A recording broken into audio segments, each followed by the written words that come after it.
Greetings everyone. Welcome back to the Everything is Energy channel.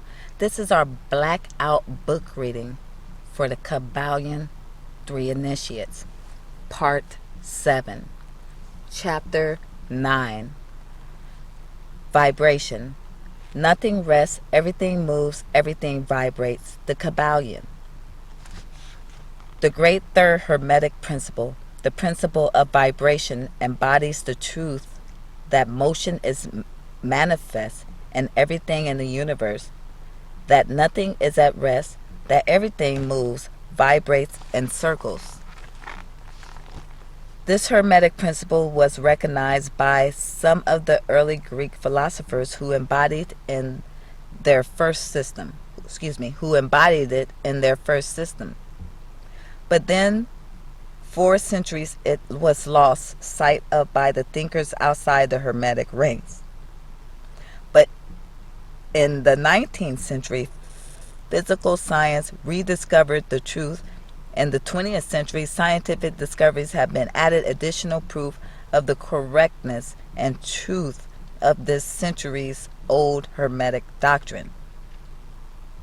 The Hermetic teachings are that not only is everything in constant movement and vibration, but that the differences between the various manifestations of the universal power are due entirely to the varying rate and mode of vibrations.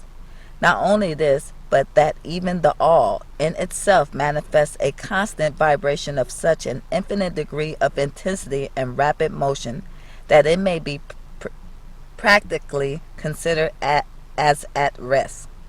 The teachers directing the attention of the students to the fact that even on the physical plane, a rapidly moving object such as a revolving wheel seems to be at rest. The teachings are to the effect that spirit is at one end of the pole of vibration, the other pole being certain extremely gross forms of matter.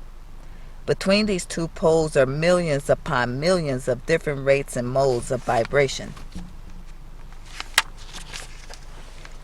Modern science has proven that all that we call matter and energy are but modes of vibratory motion.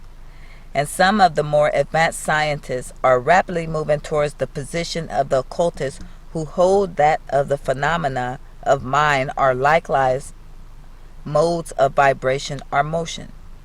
Let us see what science has to say regarding the question of vibrations and matter and energy.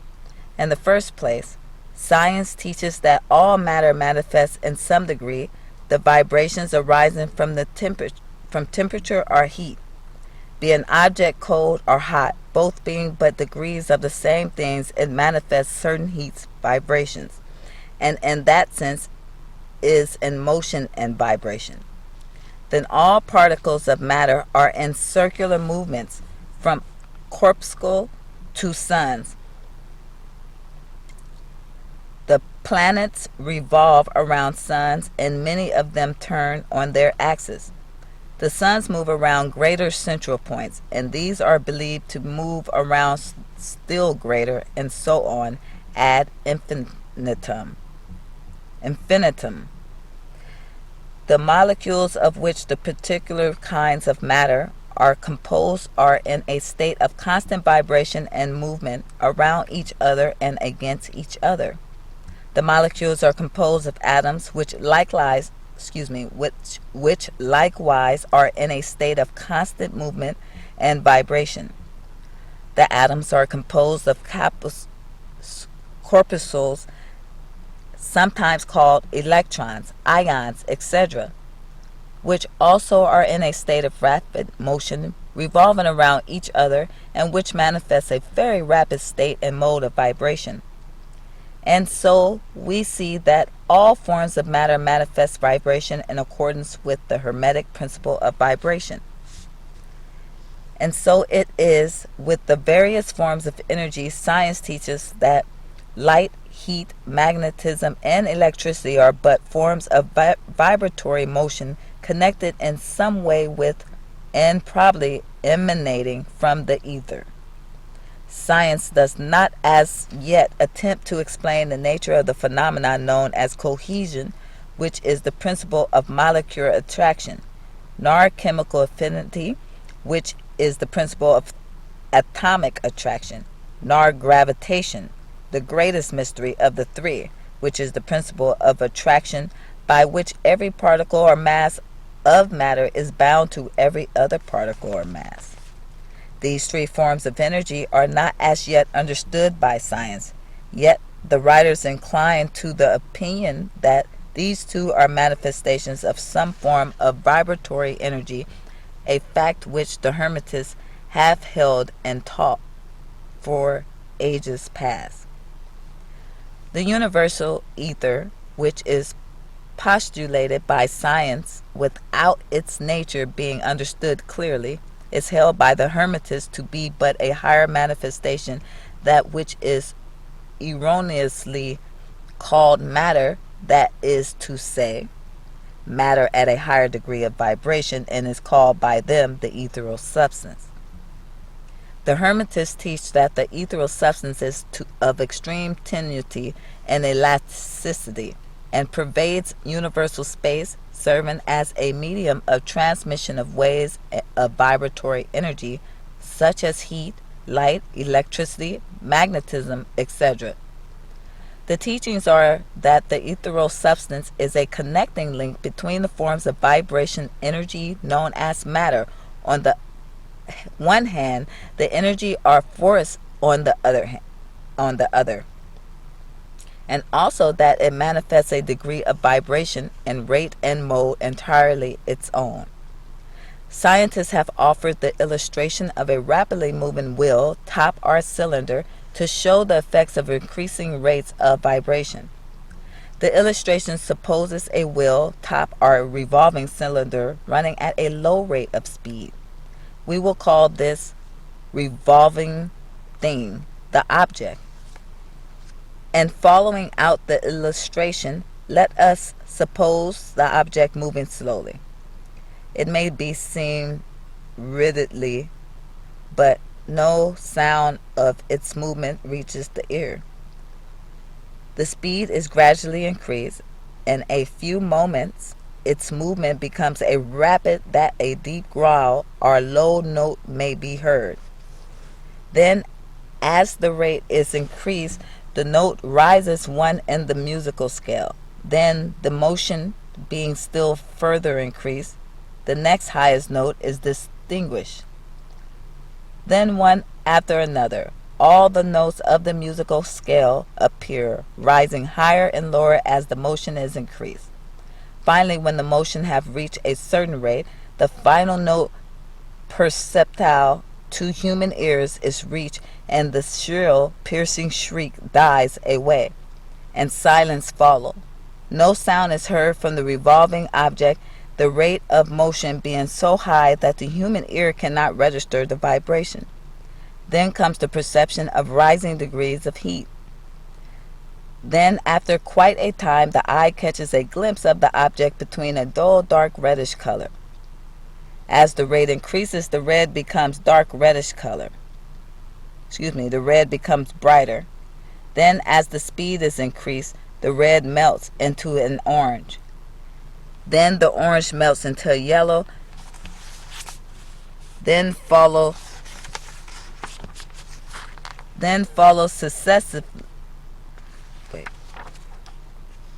successively the shades of green, blue, indigo, and finally violet as the rate of speed increases. Then the violet shades away and all colors disappear, the human eye not being able to register them, but there are invisible rays emanating from the revolving objects, the rays that are used in photographing and other subtle rays of light. Then begin to manifest the peculiar rays known as the X-rays, etc. As the constitution of the object changes, electricity and magnetism are emitted when the appropriate rate of vibration is attained. When the object reaches a certain rate of vibration, its molecules disintegrate and resolve themselves into the original elements or atoms. Then the atoms following the principles of vibration are separated into the countless corpuscles of which they are composed. And finally, even the corpuscles disappear, and the object may be said to be composed of the ethereal substance. Science does not dare to follow the illustration further, but the Hermetists teach that if the vibration be continually increased, the object would mount up to the successive state of manifestation and would in turn manifest the various mental stages, and then on spiritward, until it would finally re-enter the all, which is absolute spirit. The object, however, would have ceased to be an object long before the stage of ethereal substance was reached. But otherwise, the illustration is correct, in as much as it shows the effect of constantly increased rates and modes of vibration. It must be remembered in the above illustration that at the stages of which the object throws off vibrations of light, heat, etc., it is not actually resolved into those forms of energy which are much higher in the scale, but simply that it reaches a degree of vibration in which those forms of energy are liberated in a degree from the confining influences of its molecules, atoms, corpuscles, as the case may be. These forms of energy, although much higher in the scale than matter, are imprisoned and confined to the material combination by reason of the energies manifesting through and using material forms, but thus becoming entangled and confined in their creations of material forms, which, to an extent, is true of all creations, the creating force becoming involved in its creation. But the Hermetic teachings go much further than do those of modern science. They teach that all manifestations of thought, emotions, reason, will, are desire. Let's do it again. They teach that all manifestations of thoughts, emotion, reason, will, or desire, or any mental state or condition, are accompanied by vibration, a portion of which are thrown off and which tend to affect the minds of other persons by induction.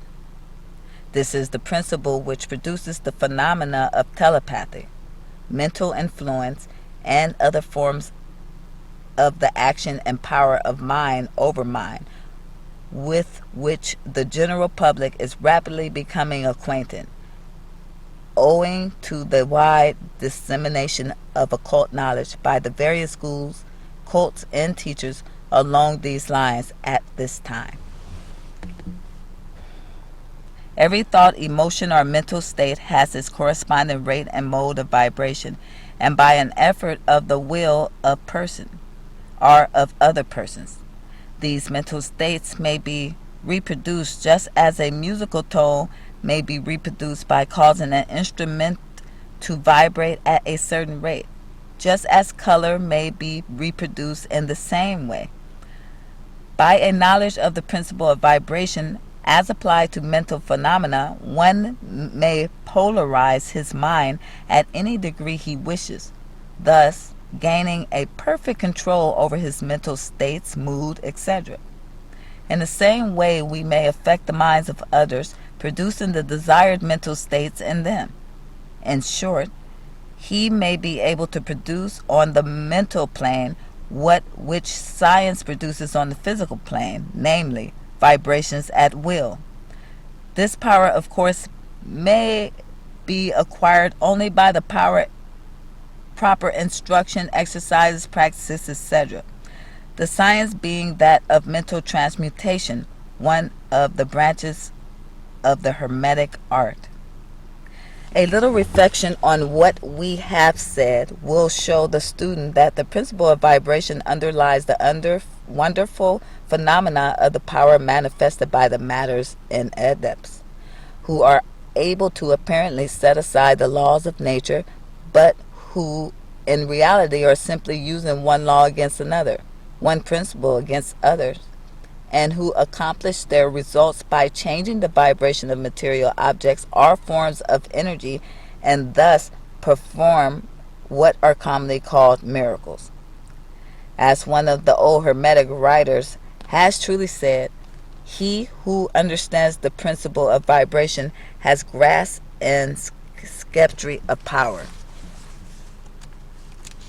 Turning the page. 5. Polarity. Everything is dual. Everything has poles. Everything has its pair of opposites. Like and unlike are the same. Opposites are identical in nature, but different in degree. Extremes meet. All truths are but half-truths. All paradoxes may be reconciled. The KYBALION. The great fourth Hermetic principle, the principle of polarity, embodies the truth that all manifested things have two sides, two aspects, two poles, a pair of opposites, with manifold degrees between the two extremes. The old paradoxes which have ever perplexed the mind of men are explained by an understanding of this principle. Man has always recognized something akin to this principle and has endeavored to express it by such sayings, maxims, and aphorisms as the following: everything is and isn't at the same time. All truths are but half-truths. Every truth is half false, but are two sides to everything. There is a reverse side to every shield, etc., etc. The Hermetic teachings are to the effect that the difference between things seemingly diametrically opposed to each other is merely a matter of degree. It teaches that the pairs of opposites may be reconciled, and that thesis and antithesis are identical in nature, but different in degrees, and that the universal reconciliation of opposites is affected by a recognition of this principle of polarity. The teachers claim that the illustrations of the principle may be had on every hand and form an examination into the real nature of anything. They begin by showing spirit and matter are but the two poles of the same thing, the intermediate planes being merely degrees of vibration. They show that the all and the many are the same, the difference being merely a matter of degrees of mental manifestation. Thus the law and the laws are the two opposite poles of one thing. Likewise, principle and principles, infinite mind and finite minds. Then passing on to the physical plane, they illustrate the principle by showing that heat and cold are identical in nature, the difference between merely a matter of degrees. The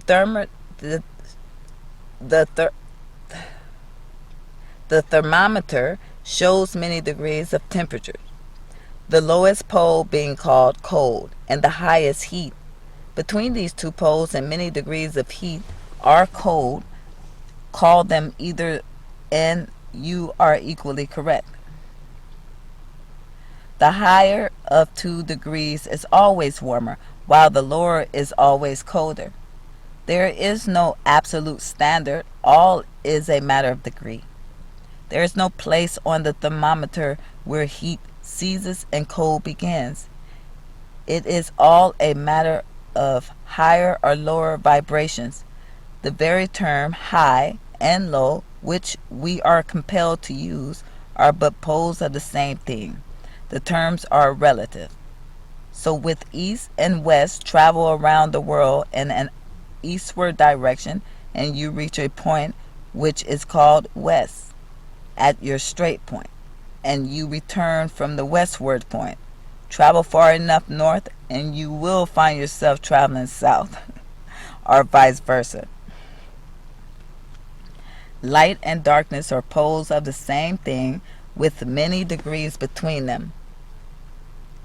The musical scales is the same. Starting with C, you move upward until you reach another C. and so on, the differences between the two ends of the board being the same, with many degrees between the two extremes. The scale of color is the same, higher and lower vibrations being the only difference between high violet and low red. Large and small are relative. So are noise and quiet. Hard and soft follow the rules. Likewise, sharp and dull, positive and negative are two poles of the same thing, with countless degrees between them. Good and bad are not absolute. We call one end of the scale good and the other bad, or one end good and the other evil, according to the use of the terms. A thing is less good than the thing higher in the scale, but that less good thing, turning the page,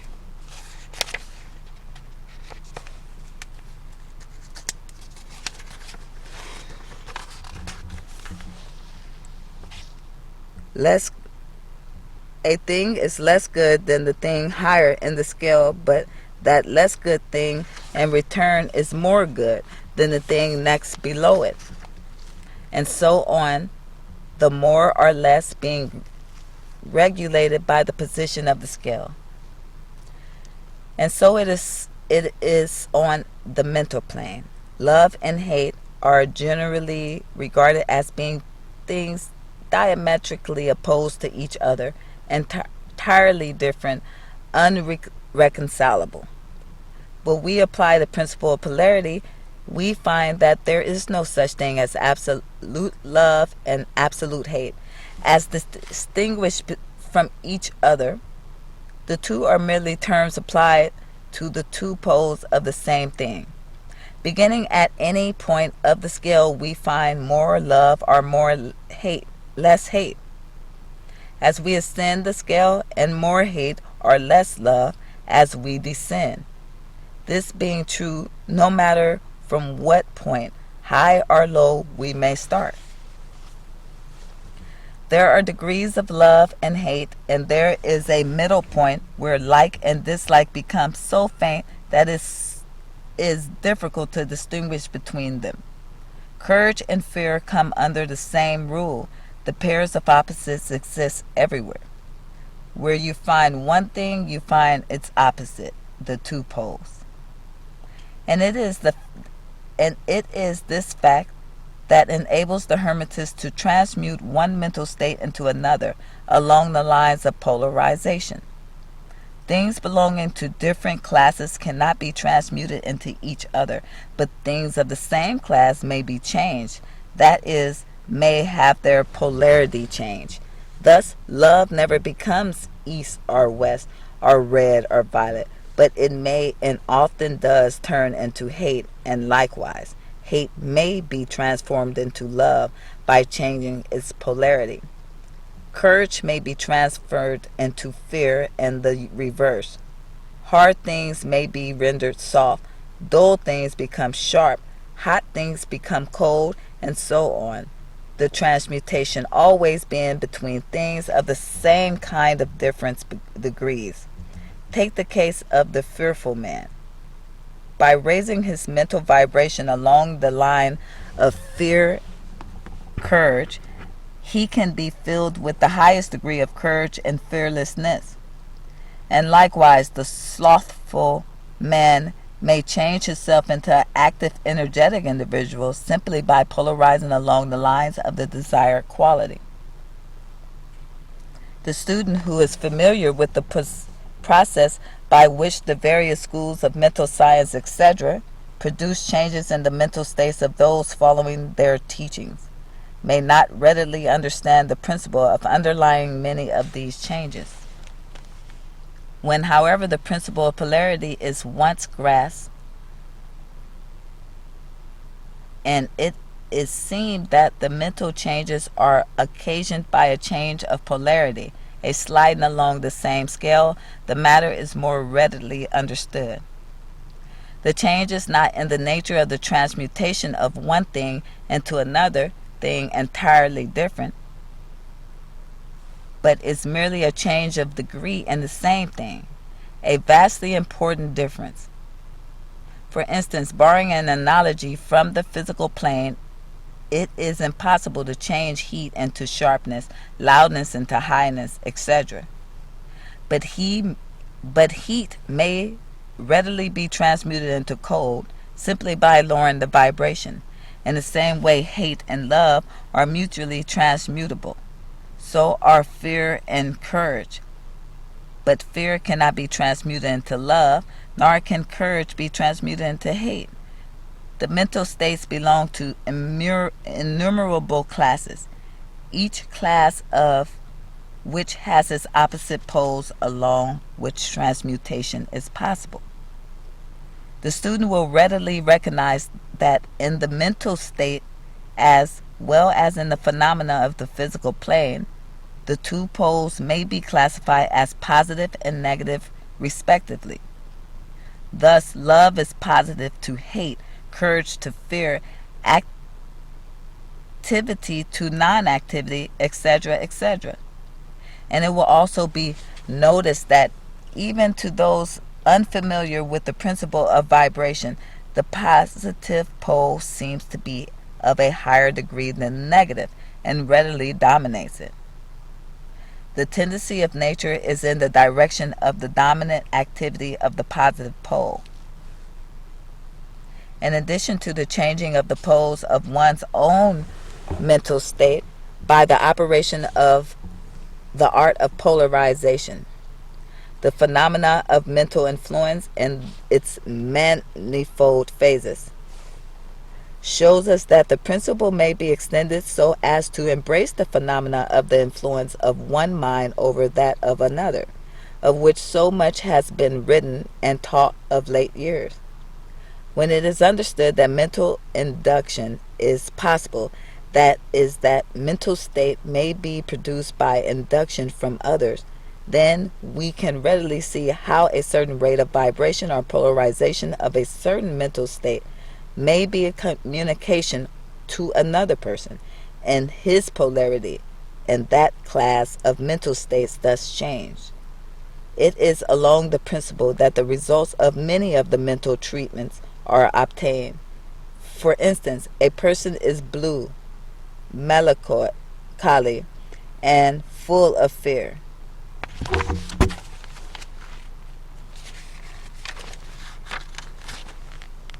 A mental scientist bringing his own mind up to the desired vibration by his trained will, and thus obtaining the desired polarization in his own case, then produces a similar mental state in the other by induction, the result being that the vibrations are raised and the person polarizes toward the positive end of the scale instead towards the negative, and his fear and other negative emotions are transmuted to courage and similar positive mental states.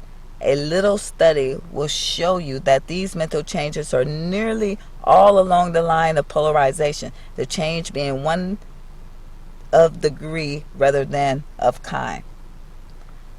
A knowledge of the existence of this great hermetic principle will enable the student to better understand his or her own mental states and those of other people.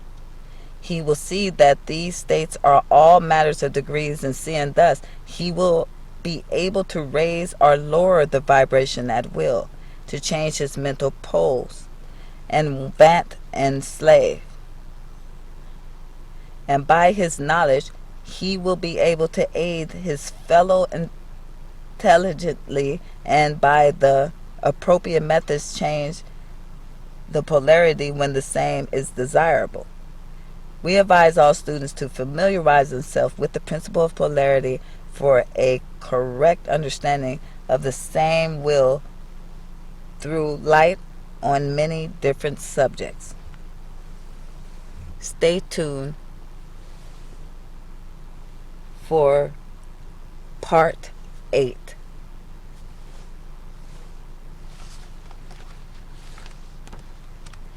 Chapter 11.